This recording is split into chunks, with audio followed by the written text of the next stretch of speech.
Rex sniffed the alien metal floors of Sector 7 and decided he didn't like the smell. Too clean, too sharp, nothing like the earth and grass he remembered from home. The small brown dog stayed close to Alex's legs as they walked through the massive corridors of the Galactic Military Academy.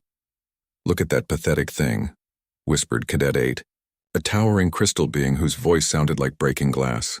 The human brought a pet to military school. Other alien cadets turned to stare. A six-armed spider creature clicked its mandibles in what might have been laughter. Two floating jellyfish beings pulsed their bioluminescent bodies in patterns that clearly meant mockery. Even the plant-like students rustled their leaves dismissively. Alex Chen kept walking, pretending not to hear. He had expected this reaction. Every species in the academy brought something from home for psychological support. The crystal beings brought harmonic resonators that sang their ancient war songs. The spider creatures carried egg sacs containing their unhatched siblings. The floating aliens brought pieces of their gas giant homeworld compressed into portable atmospheres. And Alex had brought Rex. Cadet 13 watched from across the orientation hall. His reptilian features remained neutral, but something about the small earth creature made his scales itch with unease. The Sorin had been bred for war on the harsh desert world of Drakmor. His people were proud warriors who faced down massive sandworms and territorial bone crushers. He should not feel nervous about a creature that barely reached his knee. Yet every time those dark canine eyes turned in his direction, Cadet 13 felt an ancient instinct whisper danger. "Attention, new recruits," boomed Commander Vosh, a massive armored being whose species had conquered 3 star systems through pure military might. "Welcome to the Galactic Military Academy. Here you will learn to become officers worthy of commanding fleets and armies across the galaxy." The commander's 4 eyes swept across the assembled cadets. "Only 60% of you will graduate. The rest will wash out, break down, or worse. This academy does not coddle weakness. It forges strength through trial and pain." Rex sat perfectly still beside Alex, but his ears remained alert. The dog's head turned slightly, tracking movements and sounds that seemed to escape even the most advanced alien senses. "You will be tested in combat simulation, tactical planning, survival training, and leadership under pressure," Commander Vosh continued. "Your species, your technology, your natural advantages mean nothing here. Only results matter." Cadet 13 noticed how the human remained calm while other cadets shifted nervously. Most new arrivals showed some sign of stress. Color changes, pheromone releases, electromagnetic fluctuations. The human displayed none of these tells. Neither did his companion. The orientation continued with room assignments and schedule distribution. Alex received his datapad and living quarters designation without complaint. Other cadets grumbled about shared spaces and unfamiliar atmospheric mixes, but the human simply nodded and moved on. "Pathetic," muttered Cadet 5, a predatory bird-like creature with razor-sharp talons. "Look how small and weak it is. How did such a species even develop space travel?" "Probably bought the technology from someone else," suggested Cadet 19, whose thick carapace could deflect most energy weapons. "Humans are known traitors and diplomats. They lack the strength for real conquest." Rex's ears twitched at the hostile tones, but he made no sound. The dog continued following Alex through the maze of corridors and administrative procedures. Later that evening, Cadet 13 found himself in the Academy's vast library, a digital archive containing military histories from across the galaxy. Something compelled him to search for information about Earth and its inhabitants. The files were surprisingly sparse. Earth was listed as a recently contacted world, technologically advanced but militarily untested. Population scattered across multiple continents and climate zones, notable for rapid technological development and complex social structures. One detail caught his attention. Earth's biosphere notable for extremely high predator-to-prey ratios and constant evolutionary pressure. Multiple apex predator species coexist through unknown mechanisms. Cadet 13's claws clicked against the datapad as he scrolled through more information. Earth's animals were described in clinical terms that somehow made them sound more threatening than reassuring. Canis familiaris, domesticated subspecies of pack-hunting predator. Retains prey drive and territorial instincts despite selective breeding for human companionship. The words sent another uncomfortable shiver through his scales. Across the dormitory levels, Alex was settling into his assigned quarters. The room was designed for bipedal humanoids but felt sterile compared to his home on Earth. Rex explored every corner, sniffing for threats and marking territory in ways that would be invisible to alien sensors. "It's okay, boy," Alex whispered, scratching behind the dog's ears. "Just you and me for the next 4 years. We can do this." Rex wagged his tail once and curled up on the regulation sleeping mat. To any observer, he looked like nothing more than a harmless pet, seeking comfort from his human companion. But in the dim light of the alien dormitory, Rex's eyes remained open and alert. His breathing stayed shallow and controlled. His muscles remained ready to spring into action at the first sign of danger. Down the hall, Cadet 13 lay on his heating pad and tried to understand why a simple domestic animal troubled him so deeply. His warrior ancestors had faced creatures that could swallow starships whole. His own combat training included scenarios against opponents that could manipulate matter at the molecular level. Yet somehow, the thought of that small brown creature with its intelligent eyes and silent footsteps made him want to check the locks on his door. Rex shifted position in Alex's quarters, and for just a moment his reflection in the darkened window showed something that transcended the simple pet facade, something patient and calculating and infinitely more dangerous than it appeared. The first day at the Galactic Military Academy was ending, but the real education was just beginning. The combat simulation chamber hummed with deadly energy as Alex faced off against Cadet 7, a muscular humanoid whose species had evolved in heavy gravity conditions. The alien's movements were precise and powerful, each strike capable of crushing normal bone. Alex dodged backwards, his smaller frame barely avoiding the devastating attacks. Around the observation deck, other cadets watched with obvious disappointment. This was the third simulation where the human had failed to demonstrate any impressive combat abilities.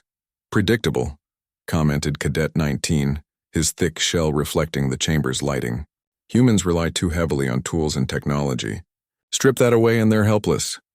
Rex sat beside the viewing window, watching intently as Alex continued his defensive retreat. To most observers, the dog appeared relaxed, even bored, but Cadet 13 noticed subtle details others missed. The way Rex's ears tracked every movement in the chamber, how his breathing pattern matched the rhythm of the fight below, the slight tensing of muscles when Alex came close to taking a hit.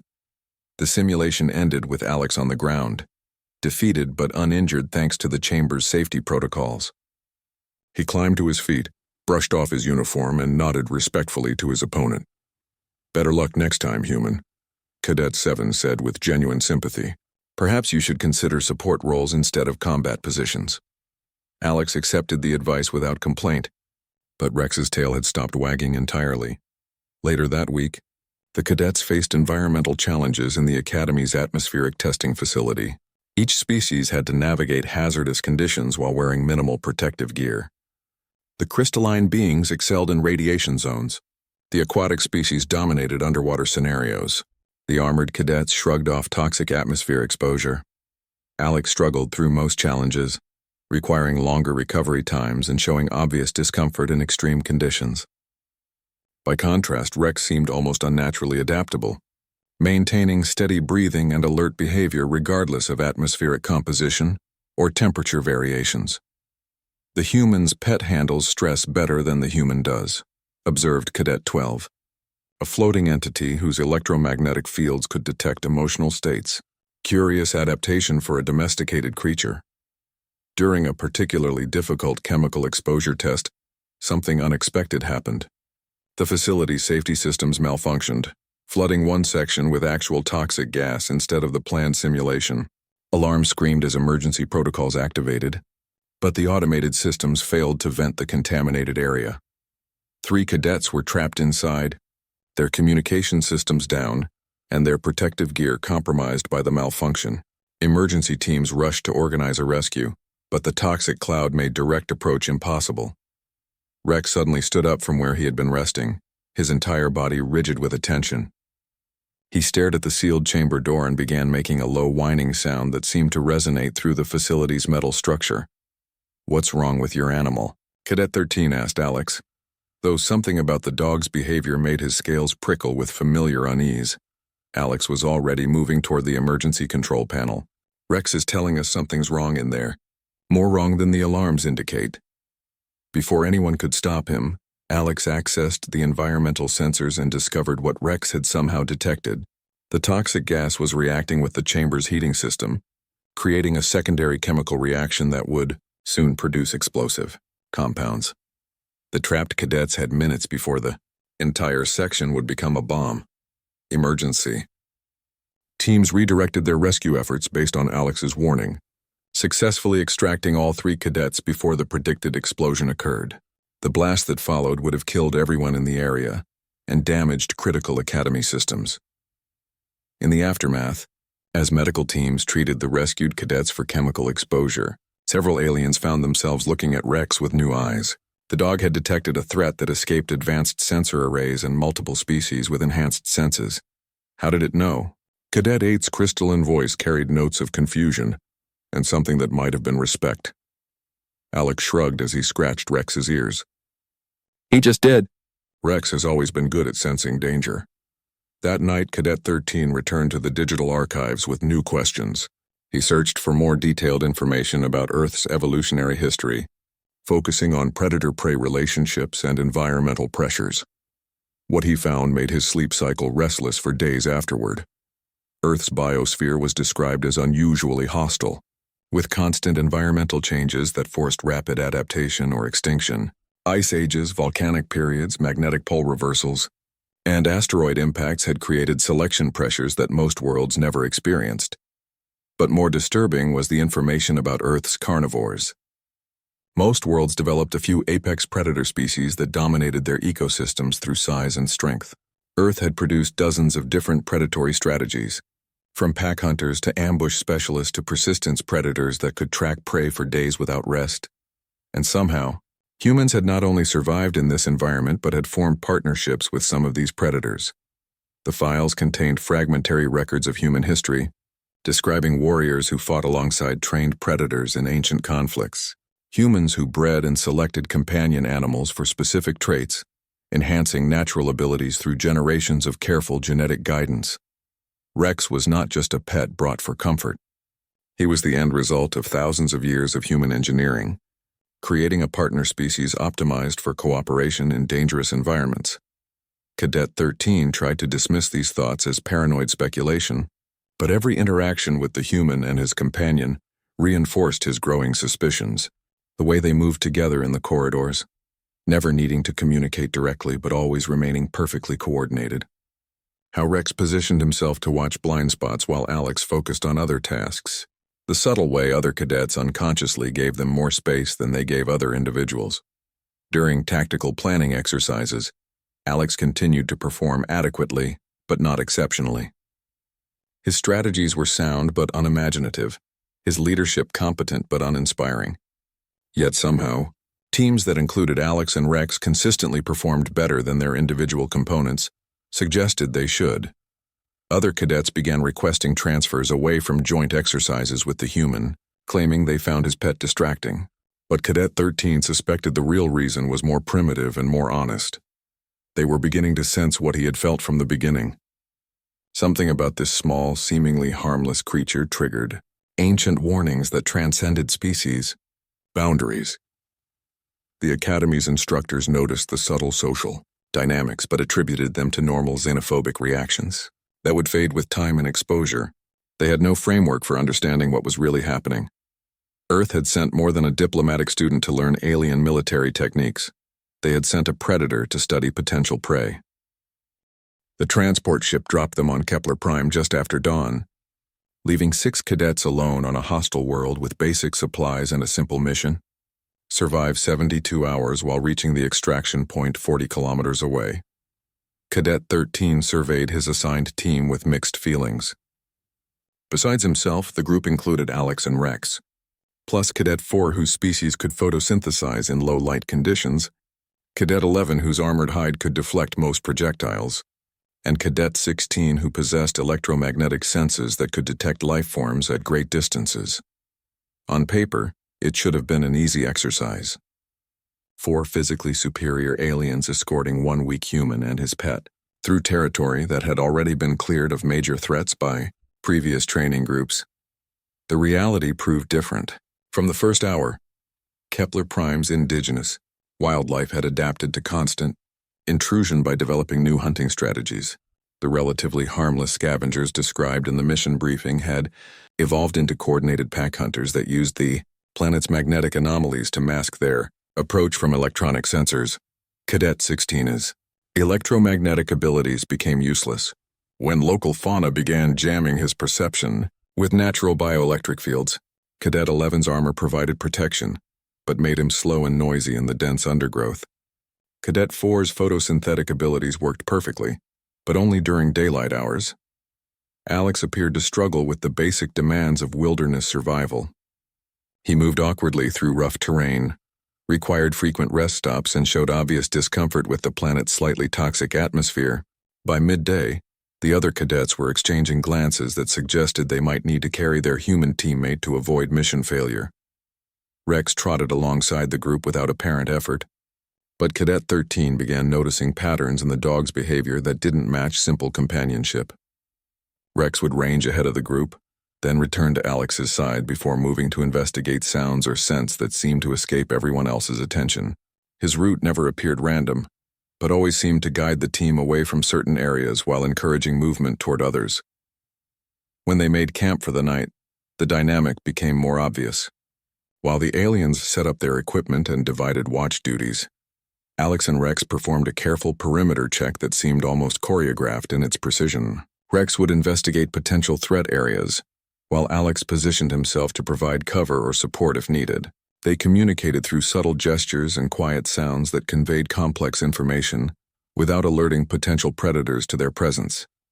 "Your pet seems nervous," Cadet 11 commented as Rex returned from another scouting circuit. "Rex isn't nervous," Alex replied quietly. "He's hunting." The words sent an uncomfortable chill through the group, but before anyone could ask for clarification, Rex's behavior changed dramatically. His relaxed trot became a focused stalk, his head low and eyes fixed on something in the darkness beyond their camp lights. From the undergrowth came a sound like breaking branches mixed with mechanical clicking. Something large was moving toward their position, using the natural sounds of the forest to mask its approach. Cadet 16 activated his electromagnetic sensors, but detected nothing unusual. The local interference patterns made his abilities unreliable at best. Cadet 4 enhanced the camp lighting but succeeded only in creating better targets for whatever approached from the darkness. Rex moved to a position between the team and the source of the sounds. His stance was low and predatory, muscles coiled for explosive action, but he made no sound that might reveal the team's exact location or numbers. Alex pulled out his basic sidearm and took a covering position that gave him clear lines of fire while staying out of Rex's movement path. Neither human nor dog showed the frantic energy that came with panic. Instead, they displayed the controlled readiness of predators preparing for conflict. The clicking sounds grew closer, accompanied by rustling that suggested multiple creatures moving in coordination. Whatever approached them was large, numerous, and intelligent enough to use pack tactics. "Shouldn't we call for emergency extraction?" whispered Cadet 4. "Not yet," Alex replied calmly. "Rex hasn't told me we need to run." The absurdity of a human taking tactical advice from an animal struck all the aliens simultaneously. But before they could voice objections, the forest erupted into chaos. 6 creatures burst from the undergrowth at once, each the size of a large vehicle and covered in natural armor plating. Their movements were perfectly coordinated, designed to surround and overwhelm prey through sheer numbers and ferocity. But Rex was already moving. The dog didn't charge directly at the attackers or try to match their size and strength. Instead, he flowed between them like liquid shadow, his movements calculated to create maximum psychological impact while staying beyond their reach. His attacks targeted specific pressure points and joints, causing pain and confusion without engaging in sustained combat that would favor the larger creatures. More importantly, Rex's actions herded the attacking creatures into positions where Alex could engage them effectively. The human's weapon fire was precise and economical, each shot designed to disable rather than kill, driving the predators toward areas where Rex could continue his harassment tactics. The two worked together with a fluidity that transcended normal partnership. Alex anticipated Rex's movements without visual cues, while Rex responded to the human's tactical requirements without verbal commands. They fought as a single entity with multiple components, rather than as separate individuals providing mutual support. Within minutes, the attacking creatures were retreating back into the forest, wounded and demoralized but not destroyed. Rex returned to Alex's side, tongue lolling in what appeared to be satisfaction, while the human calmly reloaded his weapon and secured the perimeter. The 4 alien cadets sat in stunned silence, trying to process what they had witnessed. "How did you know what he was going to do?" Cadet 13 finally asked. Alex shrugged as he scratched Rex's ears. "Same way he knew what I was going to do. We've been partners for a long time. You learned to think together." But Cadet 13 understood that the explanation was incomplete. This wasn't just learned cooperation between different species. This was something deeper and more fundamental, forged through evolutionary pressures that had shaped both human and dog into complementary predatory strategies. The rest of the survival exercise passed without major incident, but the dynamic within the team had shifted permanently. The aliens found themselves unconsciously deferring to Alex's judgment on matters of security and movement, while giving Rex a respect normally reserved for fellow predators. On the flight back to the academy, Cadet 13 stared out the transport window and tried to understand what he had learned about Earth's inhabitants. Humans weren't weak. They were patient. Their companion animals weren't pets. They were weapon systems with 4 legs and fangs, refined through thousands of years of selective breeding and partnership. And if this was what humanity considered appropriate to bring to a military academy, what did they keep at home? Sleep refused to come easily for Cadet 13 after the Kepler Prime exercise. Every time he closed his eyes, he saw Rex moving through the darkness with lethal precision, or remembered the perfect coordination between human and dog that had turned a desperate defensive action into a tactical victory. 3 days later, he found himself in the Academy's archives again, this time with specific questions that demanded answers. The basic planetary files on Earth had been adequate for casual research, but now he needed deeper information about the evolutionary history that had produced such an unusual partnership. What he discovered made his scales itch with ancestral fear.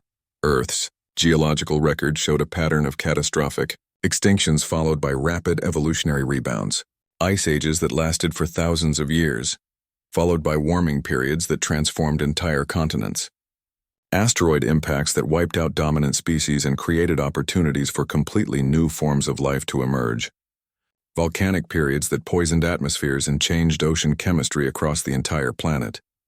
Most worlds experienced 1 or 2 such catastrophes over millions of years.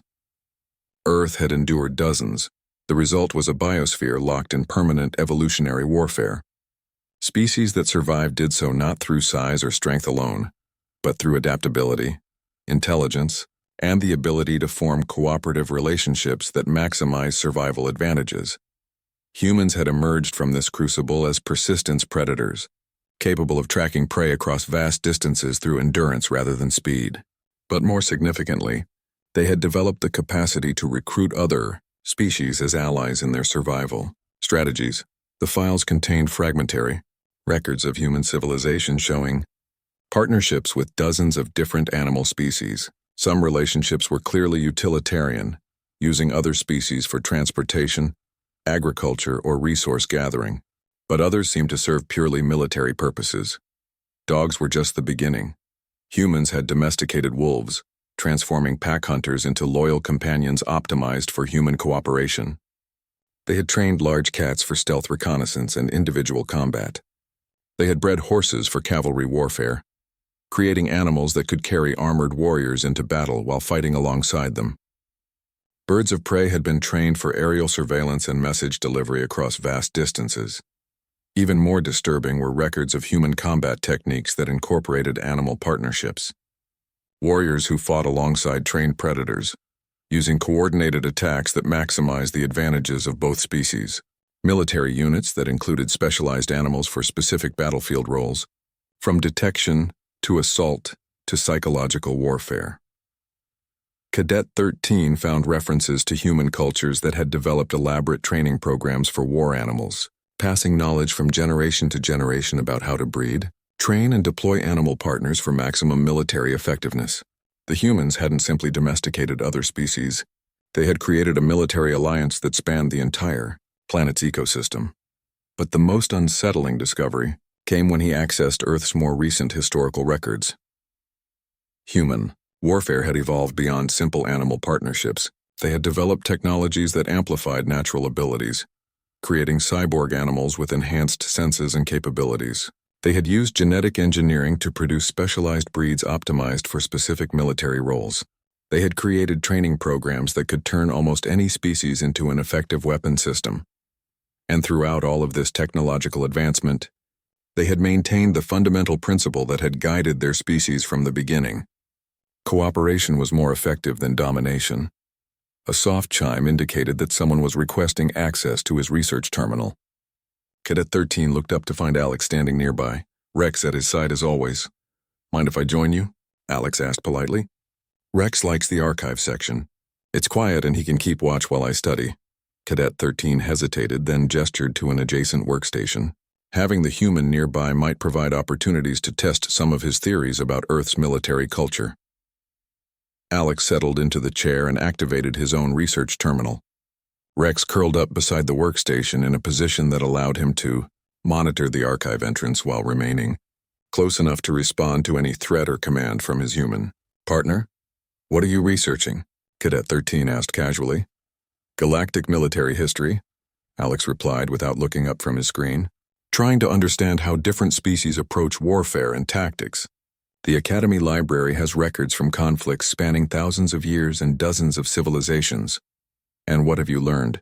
Alex paused in his reading and glanced at Cadet 13 with an expression that seemed almost amused. "Most species fight the same way they evolved. Crystalline beings use resonance weapons because that's how they communicate. Arthropods prefer swarm tactics because that's how they hunt. Aquatic species excel at fluid combat formations because that matches their natural environment. That seems logical." "It is," Alex agreed, "but it's also predictable. If you understand a species' evolutionary background, you can anticipate their military strategies and develop effective countermeasures." Rex lifted his head slightly, ears rotating to track a sound that seemed to escape both students' attention. After a moment, he returned to his resting position, apparently satisfied that whatever he had detected posed no immediate threat. "What about humans?" Cadet 13 asked carefully. "What evolutionary background shapes your military thinking?" Alex was quiet for a long moment, his fingers pausing over the research terminal's controls. When he finally answered, his voice carried a note of something that might have been pride or warning. "Humans evolved as persistence predators on a world where everything was trying to kill everything else," he said simply. "We learned that survival meant adapting faster than the environment could change. We learned that cooperation could overcome individual limitations, and we learned that the most dangerous predator is the one that doesn't look like a threat until it's too late to run." Rex stretched and yawned, revealing teeth that seemed remarkably sharp for a domesticated animal. "The thing about Earth," Alex continued, returning to his research, "is that evolution never stops. Even now, even with technology and civilization, we're still adapting and improving. We just do it consciously instead of waiting for natural selection to do it for us." Cadet 13 stared at his own terminal screen, trying to process the implications of what Alex had just said. Humans weren't just the products of evolutionary warfare.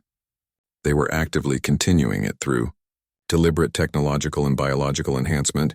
His research took on new urgency as he began searching for information about current human capabilities, rather than historical development.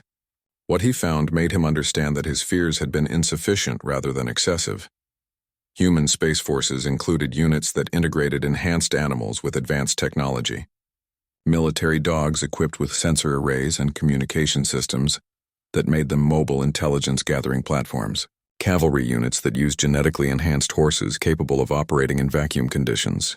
Reconnaissance teams that included trained birds with miniaturized surveillance equipment.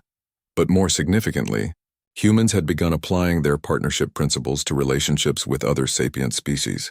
Human military doctrine emphasized combined operations where different species' natural advantages were coordinated to create tactical capabilities that exceeded the sum of their individual components. They weren't just warriors who brought animal companions to battle. They were military theorists who had spent millennia perfecting the art of cross-species cooperation and were now ready to apply those techniques on a galactic scale. As he prepared to leave the archives, Cadet 13 noticed that Rex had been watching him throughout his research session. The dog's expression was alert and intelligent, as if he understood exactly what the reptilian cadet had been learning about his species and his planet. For just a moment, Cadet 13 found himself wondering who was really keeping watch in the archive section, and who was the subject being studied. Emergency sirens pierced the Academy's normal routine, calling all senior cadets to immediate assembly. Cadet 13 arrived at the briefing hall to find controlled chaos as instructors coordinated with military command through multiple communication channels simultaneously. Commander Vosh's 4 eyes swept across the assembled cadets with grim intensity. Pirates have attacked civilian mining station Epsilon 7 in the Outer Rim. The main fleet has neutralized their capital ships, but enemy forces have taken hostages in the station's lower levels and are using them as shields against orbital bombardment. The massive display screen showed tactical data from the conflict zone. Epsilon 7 was a sprawling industrial complex built into a large asteroid, with hundreds of kilometers of tunnels and processing facilities that created perfect conditions for guerrilla warfare. "This is not a simulation," Commander Vosh continued. "You will deploy in mixed species teams to conduct search and rescue operations while fleet marines handle the primary combat zones. Your mission is to locate and extract civilian survivors, while providing reconnaissance data for the main assault force." Cadet 13 found himself assigned to Team 7 along with Alex, Rex, and 4 other cadets representing different species and specializations. Their designated area was Section 12, a manufacturing zone that had gone dark during the initial attack. The transport ship that carried them to Epsilon 7 hummed with nervous energy as cadets checked equipment and reviewed mission parameters. Most had never seen real combat beyond Academy simulations. The knowledge that actual lives depended on their performance added weight to every decision and movement. Alex sat quietly in his assigned seat, methodically checking his weapon and communication gear. Rex lay beside him, apparently sleeping but with ears that tracked every sound in the transport compartment. To casual observation, both human and dog seemed remarkably calm for cadets facing their first real combat deployment, but Cadet 13 had learned to look beyond surface appearances. He noticed how Alex's equipment check followed patterns optimized for rapid deployment in hostile environments, how Rex's breathing remained controlled and shallow, maintaining maximum alertness while conserving energy, how both seemed to exist in a state of relaxed readiness that could shift to immediate action without the stress responses that affected everyone else in the transport. The docking procedure at Epsilon 7 was tense and hurried. Emergency lighting cast strange shadows through corridors filled with smoke and the acrid smell of burned electronics. Gravity fluctuated as damaged systems struggled to maintain normal environmental conditions. Team 7's insertion point was a maintenance airlock that provided access to Section 12's outer ring. Intelligence suggested that 12 civilian workers had been in this area when the attack began, but communication blackouts made their current status unknown. "Remember," transmitted the team leader, a senior cadet whose crystalline structure could resonate through metal walls to detect movement. "Our primary mission is rescue, not combat. Avoid engagement unless absolutely necessary to protect civilian lives." The team moved through darkened corridors using enhanced sensors and careful movement techniques learned in academy training. Most sections showed signs of hasty evacuation, with equipment abandoned and emergency bulkheads sealed to contain atmospheric breaches. But Section 12 felt different from the moment they entered its outer perimeter. The damage patterns were too precise, too systematic. Emergency systems had been deliberately sabotaged rather than randomly destroyed. Someone had spent considerable time and effort turning this section into a defensible position. Rex's behavior changed immediately upon entering the compromised area. His relaxed alertness shifted to focused intensity as scents and sounds invisible to alien senses provided information about recent activities and current threats. "Contact," whispered Alex, responding to cues from Rex that escaped everyone else's perception. "Multiple hostiles armed and positioned for ambush. They know we're coming." The team leader activated advanced sensor arrays but detected nothing unusual. Electronic countermeasures had been deployed throughout the section, creating interference patterns that rendered most technological detection methods unreliable. "How can you possibly know that?" demanded Cadet 18, whose species possessed electromagnetic senses that should have detected any nearby life forms. Alex pointed to Rex, who had moved to a position that provided cover while maintaining visual contact with multiple potential threat vectors. He can smell them: weapon lubricants, body odor, stress pheromones. Rex knows exactly where they are and what they're planning. Before anyone could argue with tactical intelligence gathered by a dog's nose, the section erupted into violence. Pirates emerged from concealed positions with military precision, using advanced stealth technology that had kept them invisible to electronic detection. Their weapons were military-grade, their movements coordinated, their positioning designed to create a killing ground with no escape routes. It should have been a massacre. Instead, it became a demonstration of capabilities that shattered every assumption about human military potential. Alex didn't try to match the pirates' superior firepower or advanced technology. He didn't attempt to coordinate with his alien teammates or establish communication with command elements. He simply looked at Rex and whispered a single word: hunt. What followed transcended normal combat tactics and entered the realm of psychological warfare refined through millions of years of evolutionary pressure. Rex flowed through the battle, space like liquid death. His movements calculated to create maximum psychological impact while minimizing actual physical engagement. He didn't attack directly, but instead appeared and disappeared from unexpected angles, creating the impression of multiple attackers while remaining a single, impossible-to-target threat. Alex provided covering fire and tactical coordination, but his real role was as the pack leader directing a hunt, rather than a soldier engaged in conventional combat. His weapon fire was precise and economical, designed to herd enemies into positions where Rex could continue his psychological assault, rather than to inflict maximum casualties. The pirates, trained for combat against conventional opponents, had no defense against predatory tactics that targeted their fear responses rather than their tactical capabilities. They began firing at shadows, wasting ammunition on false targets while the real threat materialized from directions they hadn't considered. Within minutes, the engagement was over. 3 pirates lay unconscious from non-lethal takedowns. 2 others had fled deeper into the section, and the remainder were cowering in defensive positions that offered protection against normal attackers, but left them psychologically vulnerable to the patient stalking behavior that Rex and Alex employed. The civilian workers were found unharmed in a sealed storage area, protected by emergency bulkheads that the pirates had been unable to breach. Team 7 completed their extraction mission without casualties and with intelligence data about enemy positions that proved invaluable to the main assault force. In the aftermath, as they waited for transport back to the academy, Cadet 13 found himself studying Alex and Rex with new understanding. They hadn't just succeeded in their first real combat deployment. They had demonstrated capabilities that redefined what he thought he knew about human military potential. "How long have humans been fighting like that?" he asked quietly. Alex scratched Rex's ears as the dog panted contentedly beside him. "Forever," he replied simply. "We just don't usually let anyone see it." Emergency lighting cast eerie shadows through the damaged corridors of Epsilon 7's maintenance section as Cadet 13 found himself separated from the rest of Team 7. The pirate attack had been more sophisticated than anyone anticipated, using advanced jamming technology to disrupt communications and create confusion among the rescue teams. Now he was alone with Alex and Rex in hostile territory, cut off from support and facing an unknown number of enemy forces who knew the station's layout better than any rescue team could.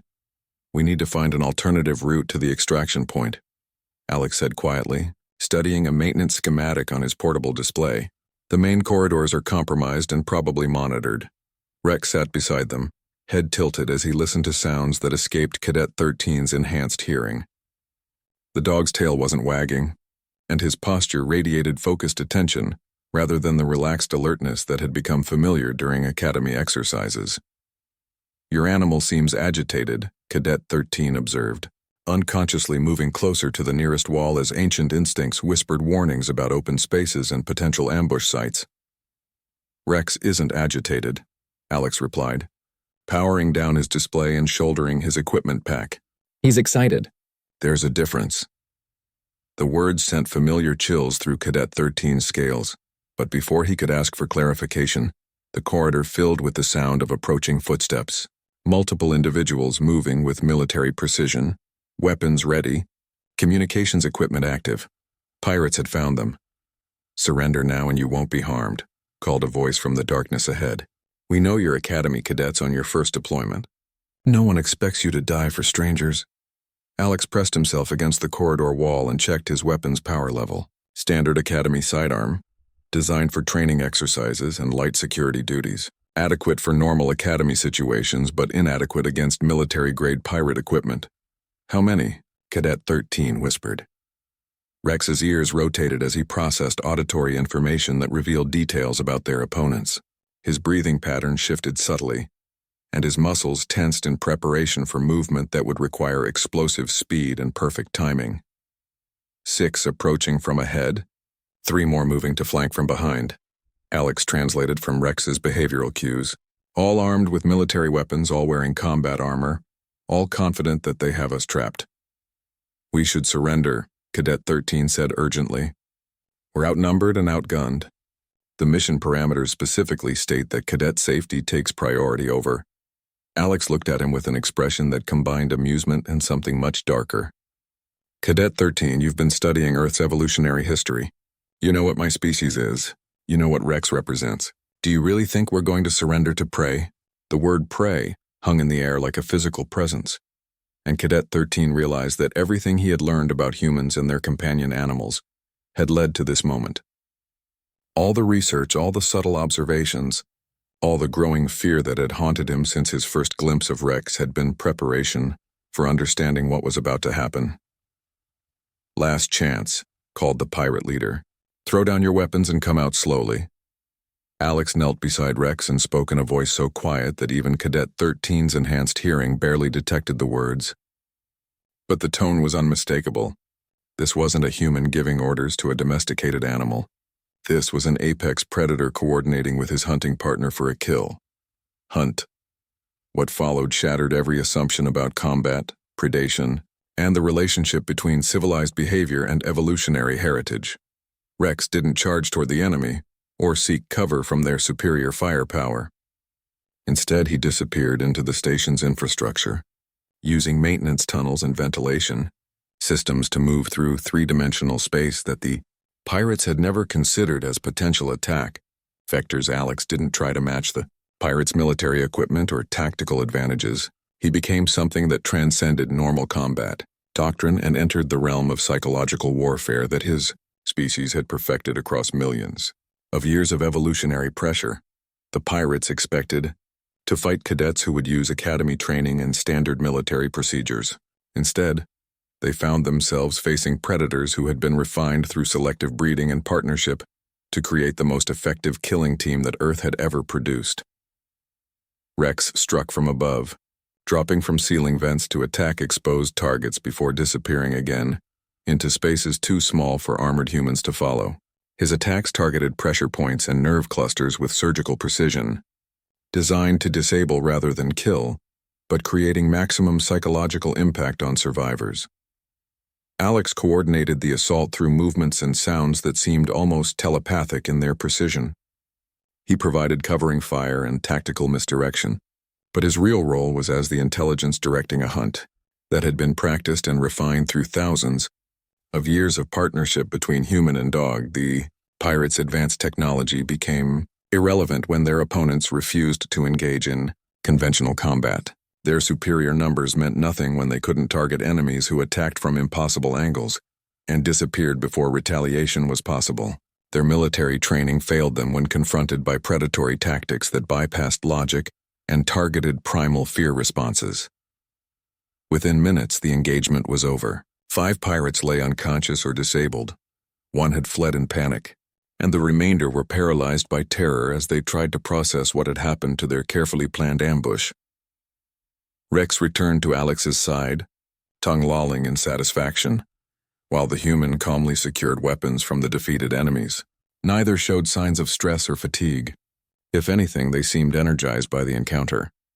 Cadet 13 stood frozen against the corridor wall, trying to reconcile what he had witnessed with everything he thought he understood about civilized behavior and military ethics. You enjoyed that, he said. Finally, Alex paused in his equipment gathering and looked at Cadet 13 with an expression of genuine surprise. Of course we did. This is what we were bred for, trained for, evolved for. Everything else is just practice. Rex wagged his tail once, then returned his attention to monitoring the corridor for additional threats. His casual alertness had returned, but Cadet 13 now understood that the appearance of domesticity was nothing more than camouflage for a weapon system that could activate instantly when circumstances required. They reached the extraction point without further incident, where emergency teams were coordinating the final phases of the rescue operation. The other cadets in Team 7 greeted their return with relief and curiosity about what had happened during their separation.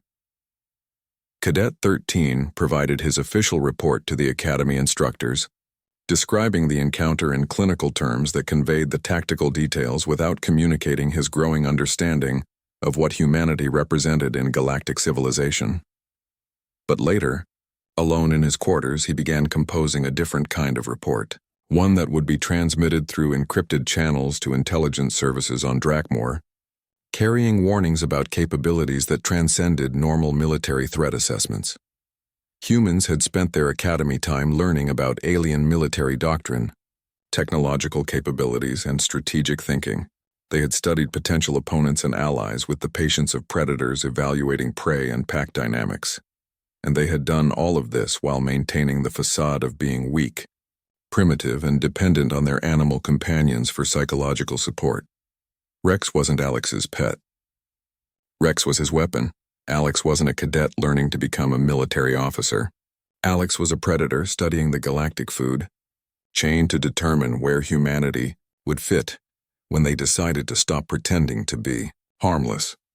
The Galactic Military Academy had invited Earth to send representatives to learn about interstellar warfare, but Earth had sent teachers instead of students, and the lesson they were providing was about the difference between evolution as an academic subject and evolution as a way of life. Cadet 13 finished his intelligence report and transmitted it through secure channels, then settled onto his heating pad to contemplate the implications of what he had learned. Humanity's pets had become the real threat, not because they were individually dangerous, but because they represented something that no other species in galactic civilization had achieved. The perfect partnership between apex predators who had chosen cooperation over competition. And if humans could accomplish that level of coordination with non-sapient animals, what would happen when they began forming similar partnerships with alien species who understood the true nature of the relationship? The Academy's mission was to create the galaxy's next generation of military leaders, but humanity had already graduated.